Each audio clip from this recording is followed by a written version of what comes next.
महाराष्ट्र नागरी सेवा 1981चे पहिले 6 नियम आपण या व्हिडिओमध्ये पाठ करणार आहोत. तर हे आपण मेमरी पॅलेसच्या टेक्निकनुसार पाठ करणार आहे. कन्सिडर करा 15 ऑगस्ट 1981ला तुम्ही मंत्रालयाच्या प्रवेशद्वारामध्ये एंट्री मारली.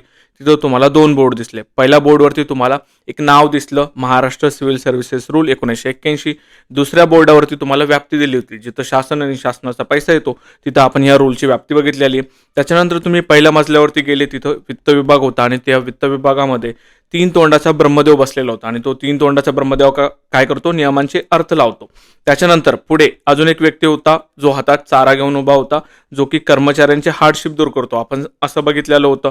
नंतर तुम्ही दुसऱ्या मजल्यावरती आले, तिथं पंच बसलेले होते. पंच हा दोघांमधला वाद सोडवतात. कॉन्ट्रॅक्ट आणि रूलमध्ये ते सांगतात कॉन्ट्रॅक्ट हा मोठा आहे आणि रूल हा छोटा आहे, कारण रूलमध्ये 4 अल्फाबेट आणि कॉन्ट्रॅक्टकडे 8 अल्फाबेट म्हणजे संख्याबळ जास्त आहे, त्याच्यामुळे कॉन्ट्रॅक्ट हा वरचढ आहे. नंतर आपण 6 नंबरचा डेस्क बघितला